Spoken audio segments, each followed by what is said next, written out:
This is the Matt Report, the voice of WordPress entrepreneurship.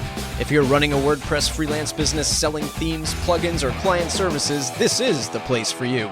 Learn more at mattreport.com and subscribe at mattreport.com/subscribe. And now, on to the show. Hey everyone, welcome back to the Matt Report. As always, your host Matt, and this is the show where we talk to real WordPress entrepreneurs from all walks of life. Designers, developers, marketers, bloggers, authors, business owners, e-commerce people, anybody doing anything with WordPress, either selling services or building stuff with WordPress. We want to talk to them so they can join us and teach us how they did it so we can too. mattreport.com, mattreport.com/subscribe, join the mailing list, mattreport.com/join if you want to become a pro member and get in on all the action that goes on behind the scenes at Matt Report, to join other entrepreneurs talking about how they started their business, how do they raise their rates, how do they find new customers. We do all that stuff in the pro membership, mattreport.com/join. Joining us today, none other than the WordCamp marathoner, the legacy WordCamper organizer, David Bisset of Dimension Media. David, welcome to the program. Oh, happy to be here. Very privileged and honored, by the way. Thank you. You are welcome, Matt. We are the ones that are honored to have you here.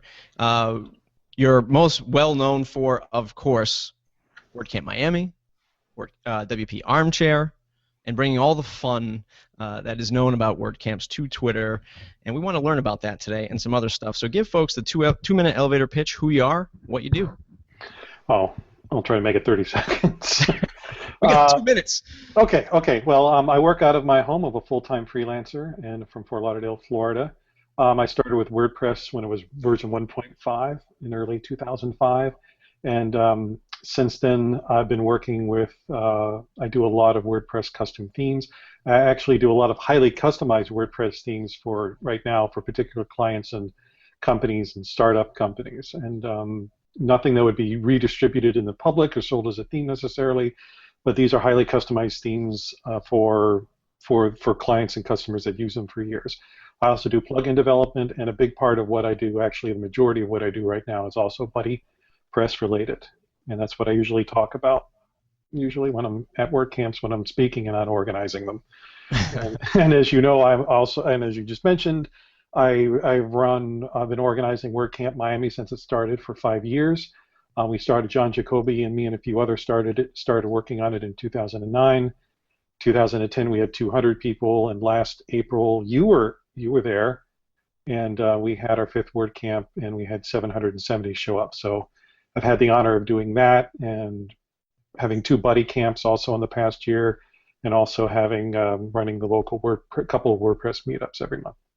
Yeah, WordCamp Miami was awesome, and I'm sure and just knowing from all the speak of the last 4 being awesome, the 5th one was great. Especially enjoyed the ice cream. It was really that was not the highlight, but the ice cream was great. Yeah, speakers, lunch. It was the ice cream. Yeah, that's fine. That's good feedback. We'll have to. Well, I know what to do next time then to keep people coming back. So I'm curious to know, and I'm sure others are in the audience, about maybe starting a WordCamp. What was it that sparked that initial idea to say, you know what, we're gonna take on this huge task, all volunteer, to do this crazy thing?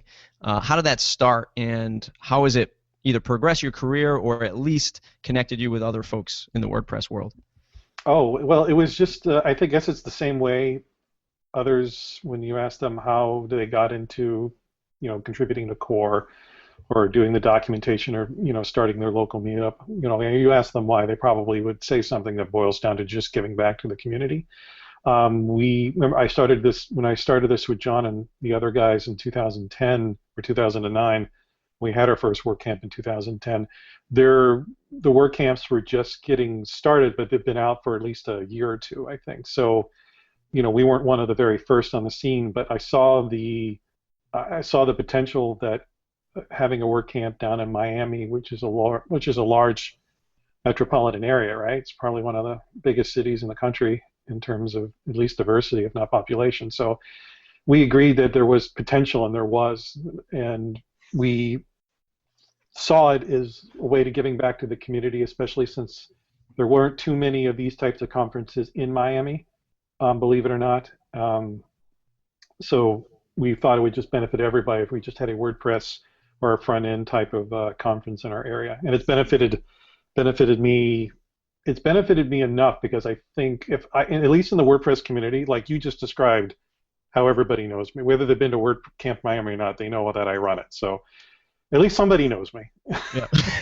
And they don't know me like, they don't, it's not like I know you because I saw you on the news and somebody's looking for you. No, that's not that type of popularity. You're wanted. Yeah, or you're the idiot who made that plugin that failed or something like that. Yeah, yeah. One of the questions I have is about WordCamps, and maybe this is something that I might be asking the wrong person, but do you think that Probably. I'm trying to figure out a way to frame this. Like I had Pat Flynn on a few episodes ago, and he's very well known in the web marketing space, and he sort of flies in the circles of all like the typical web marketing conferences, maybe like a Blog World or an SMX and things like that. When I told him about WordCamp, he didn't even know what it was, right? And we're getting like 800-900 people, thousands of people that go to San Francisco. Like, these are big events. Like why doesn't the rest of the world know about this stuff? Well, they're local community-run, conferences. I think a lot of times, the people involved with you and me and Chris Lima and all, core contributors, we this is central to what we do because, we're involved with WordPress. We want it to succeed, and that's the reason why I usually start a meetup or a conference because in your area because you want WordPress to succeed with this community element. But if you're not outside the bubble, I mean, I ask every time at WordCamp Miami, like, how many people is this your first WordCamp? And sometimes as many as a third of the audience raises their hand. And you're like, well, we've been doing this for 5 years, so how, where are you people going? Right. Where was the people last year? I mean, we sell out, so I guess these people are slow, but to get tickets or something. But yeah, I just think it's one of those things. It's still probably like the worst kept secret, and especially for people that are that are not WordPress centric. I mean, I use a couple of tools on my desktop that I use but not full of my life, like Photoshop or all these other miscellaneous tools. But I discover these tools have their own conferences sometimes, and sometimes in my own backyard until a couple of months before they happen. Yeah. You have to be on top of these things to see them. So it's very. It's because you're the marketing and advertising budget for WordCamps also is not very great. There we go. That's part of it too. Should those types of things be increased? Because I'm just looking at SMX East, which is happening soon, search engine marketing conference, right? And this is just the East one. It's $1,800 for an all access pass. Right, and you can get the boot camp one for $500, but even the $500 for the boot camp is 10 times the amount of a WordCamp ticket. But the people flock to these events. I mean, I understand they're tapping into larger industries, but I don't even like to say that because I feel WordPress is such an integral role for anybody who's doing search engine marketing is probably touching WordPress somewhere along the way, maybe, or at least a majority of these people are. So I guess that begs the question: should the marketing budgets just be increased for WordCamps to reach more people, or is it not necessary? I guess it depends on your conference. Like, we don't really have to market much for WordCamp Miami because, I mean, I don't even know what we're going to do next year. I mean, we'll go for a smaller conference next year. We maxed out a 1,000-person auditorium setup, and so we don't necessarily need to market the local and the outside people coming in. Some WordCamps might, but I think it might be because the example that you gave, was it a national conference? Yeah. They have East and West. Oh well, at least two, right? So there's that factor where you're only needing to promote 2 events out of the year, whereas WordCamps they're split into individual pieces because it's a local event. So it's kind of hard to nationally market something, when you have a WordCamp going on every week, because there's eventually going to be one in your area. But still, I think it doesn't hurt to get the word out more, and because a lot of WordCamp budgets are all about utilizing the last dollar most effectively. Marketing does not really come into that too much. Usually you get the venue and 700 to 800 people for a WordCamp. I think Europe is going to be over 1,000, and San Francisco is going to be slightly higher. But 770 for WordCamp Miami is probably going to be like the top 5 in the U.S. probably as far as size. But that's still not large compared to some of the other conferences where they attract thousands of people. Right. And these are for profit. Usually some of these are for, I'm going to guess and say it's probably for-profit conferences or something along those lines. They're not non-for-profit, so yeah, there is a marketing budget for that. I don't really think there's a great need in terms of filling the seats in WordCamps regarding a budget, but yeah, you do want to continue promoting, especially the larger WordCamps. Yeah. So. Yeah, I agree. I mean, and maybe it's just I'm so damn passionate about it because, number one, we both love WordPress, or everybody listening to this at least loves WordPress to some degree, I hope. But WordCamps to me are like the best value, best thing you can do for your WordPress business. And even if you're just a marketing person working at an agency, you might sell cars, but your site uses WordPress. There's something for everybody there. Maybe that's why I'm so darn passionate about it. I think what might help too would be live streaming a larger conference. I know San Francisco does, and Miami's tried to do that in the past and offer tickets on a national scale, something like that, because somebody may go to a local 200-person WordCamp or hear about it, and they just may not pay as much attention to it until they get to these larger, more not thinking of the word here, not promoted, but more, the larger events like the more well-known. The more well-known ones might be more enticing to somebody who doesn't know about WordCamps yet, maybe, if it's not local. So. Right. All right, let's talk about you as a freelancer and how you've sort of narrowed your focus in on sort of the BuddyPress projects and plugin development. Give us a rundown on that. I mean, why the focus? How did you get there? And what has it meant to your business? Okay, well, you're going to have to remind me because I got a short memory when it comes to questions. All right, I'll just get okay. How did I get there? Why did you pick BuddyPress while everyone else is, WordPress themes, WordPress marketing sites, the $500 site for the client? Why did you pick BuddyPress? Well, I don't know. BuddyPress picked me, maybe. Oh. Let's bring Yoda in here. Well, I mean, I was always, like I said, I've been involved with the WordPress community and WordPress sites for a while, but late 2008, I heard about a series of plugins from a guy named Andy Peatling. Hope that's how you say it. I was just getting into social networks with Twitter and stuff around 2008, so that's when it was really starting to become a thing and making the headlines. So I was interested in social networks, which is ironic because I'm kind of antisocial. No, you're not. Well, yeah, you think I am because I run WordCamp Miami, but I only run it because I don't have to socialize with a lot of people. I'm too busy, so it looks like I'm doing something right.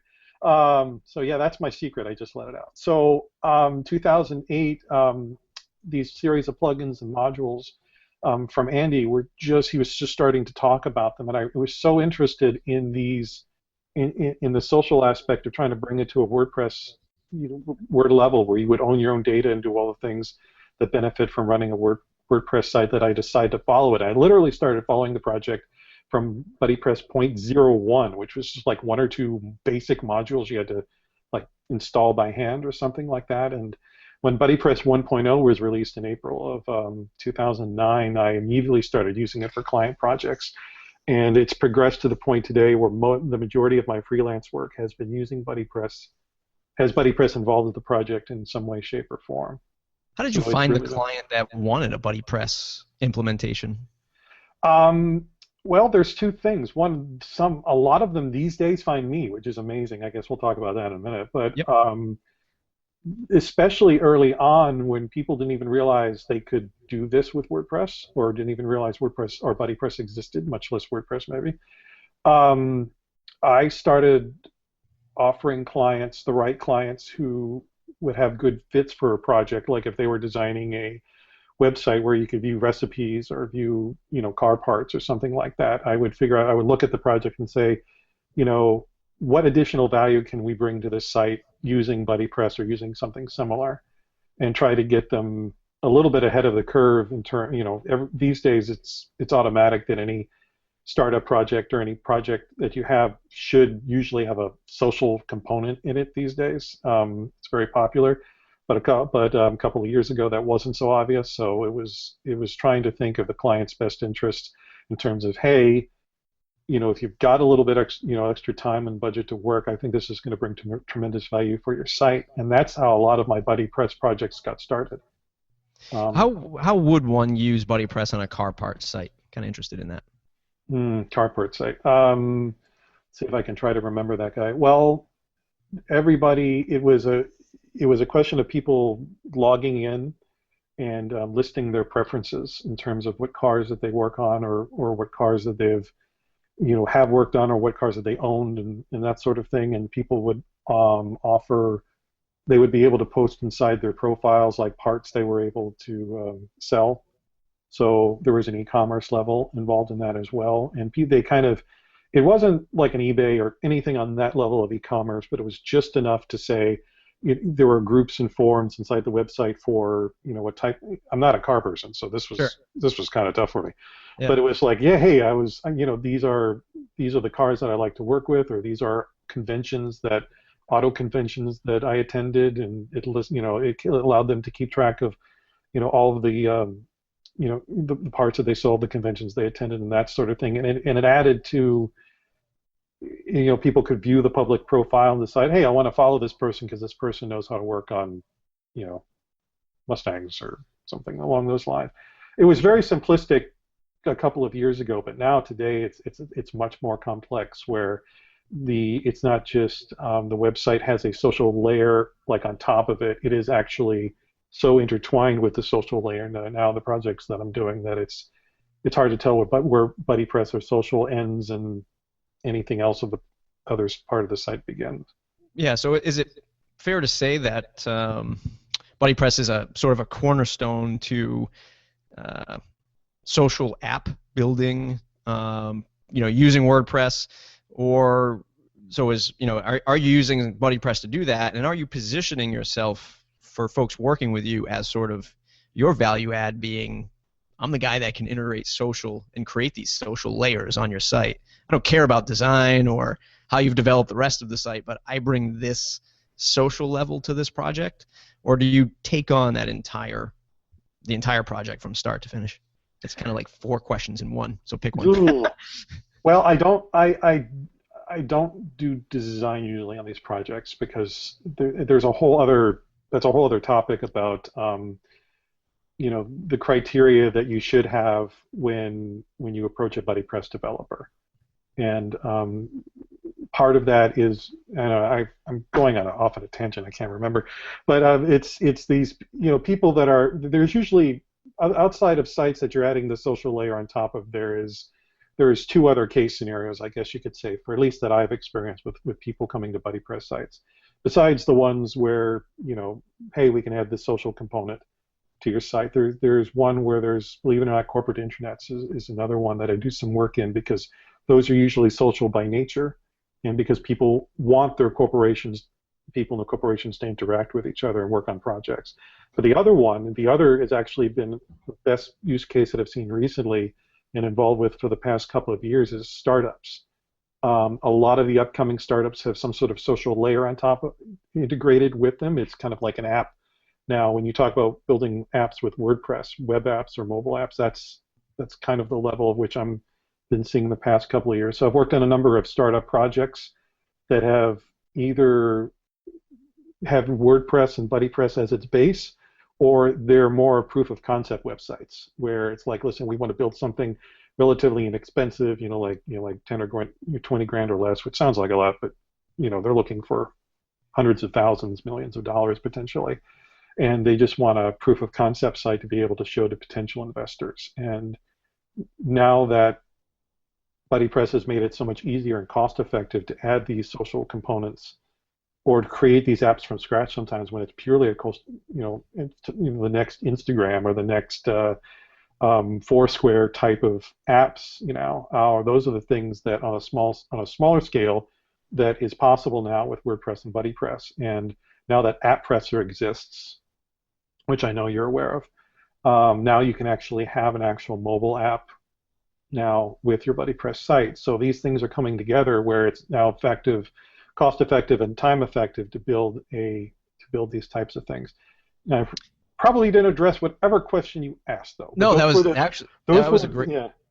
a great answer. What I'm looking for, and you nailed it on the head, is I'm looking for folks to get out of this interview, particularly the other areas of opportunity. Because we spend so much time talking about the design, the development, how to manage a client, and how to find those types of clients for your typical brochureware site or marketing site, or even your very basic WordPress e-commerce site. But we never look at the opportunity of building something more robust, be it an app or integrating some social layer on top of that. Is there a particular takeaway that you'd want the audience to know about working in the BuddyPress scene? Maybe it's focusing on BuddyPress to find the type of clients that you work with now. Is there any kind of takeaway you'd recommend, or something you'd recommend in this space? If you there's people that are working. There is people that more and more people are at least learning about WordPress because of its popularity in BuddyPress. So those are the kinds of people that can approach developers and say, "Hey, listen, what about this BuddyPress thing? Is it any good?" So those developers, a lot of developers, I don't know about BuddyPress, and even the best developers in the industry hire contractors on a regular basis. So my takeaway is that, if you're going to try to do this yourself, BuddyPress developers shouldn't just dive into projects. I think there's a lot when you're working with BuddyPress or any site. There's a social element. You've got to think more about the experience. You got to think more about the UI before you code. It's usually more time consuming to go into deep custom changes later. So your client or the developer that is going to hand this off to a BuddyPress developer needs to be able to say, either I've already got this thing's ready to go, or I need to be willing to spend more time and more budget to do this preliminary planning, everything from the wireframes to the user experience to the design. And I do some help in that department, but it's still a big takeaway with anybody who wants to take on a BuddyPress site or any site with a social component, is that it's more complicated and it requires usually a lot more attention and thought.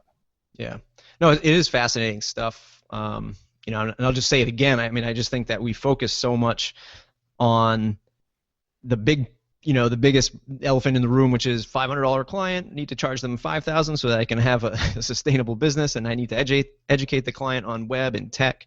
Meanwhile, there's this whole other sector that sort of already gets it, and you can look for opportunities in that area, be it using AppPresser, BuddyPress, connecting the two, building social components. There's so much other things that can be built with WordPress that I don't even think that some of us veterans are sort of focusing on. Well, the big takeaway though is that I think you asked this question, which I didn't answer. Like, how do I position myself for this type of work? And I mean, I was fortunate enough to find BuddyPress when it was practically born and kind of stay with it because I was interested in it. And I still think projects like that or opportunities like that exist today. One of the reasons why I'm able to do what I do as a full-time freelancer is that I found a niche that not too many people were jumping on board with. And I found something that I liked. And I just was there, again, at its birth. So I talked enough about it, blogged enough about it, tweeted enough about it, so that anyway, I'm either the BuddyPress guy or the WordCamp Miami guy, or the guy who tweets, over tweets when he goes to conferences. And why the hell am I following this guy? Yeah. And, but it's that niche that helped me stand out. So a lot of developers, they sometimes stand out by, the unique, interesting ways that they do custom coding or they contribute to WordPress. It's finding that thing that makes you more or less stand out in front of a crowd. And as much as I kid that, I'm not really known for my development skills because I just gave you the 3 things I'm most popular for, at least I'm known. So right. That's half the battle, my friend. Yeah, until the day I screw up or embarrass myself, and then it'll all come tumbling down. But until that day, at least I'm known. So I found something that I was at least passionate about and good enough in that when people think BuddyPress, after like a billion people, they'll probably think of me. Mm. We're running down to the last few minutes. How do the folks see what I envision? Sometimes I'll look at the WordPress job board, right, just to see what's out there, right, just to see what people are posting. Sometimes it's really just to get a chuckle, to read the sort of job descriptions that these folks are putting out, like looking for a super ninja that can code while he or she sleeps and all that fun stuff. Do you have sort of a minimum buy-in to working with you, or do you have a particular process that your clients have to go through in order to accept a proposal from you? Well, I have a minimum project level, but it's nothing that's, I mean, it's pretty low considering nowadays. I think it's just a couple grand, but it's mostly just to weed out the people that that have not the expectations that would suit me well as a developer. Is probably the best way to put it. Sure. It's still, and it's forgiving because if these people are not insane in the membrane, then I do actually refer them to other people that would work for them. But it's still most of the work that I do now, I've reached a point where I'm working a lot on referrals, and which is fantastic. But still, I've gone through rough roads getting to this point. I was laid off from my job at the same time my kid was born brain dead. So at the same time, and it was just, I've been through some really rough patches. I've been laid off. I was laid off at the same time, yeah. So I've been through some really rough patches, but I was just, I forgot my point. It wasn't easy. Sometimes. Yes, it was. Yes, that happens sometimes, and this is the reason why I do a lot of my client work over email. Yeah, I agree. Yeah. But yeah, it's trying to get through the rough times and trying to realize that, hey, again,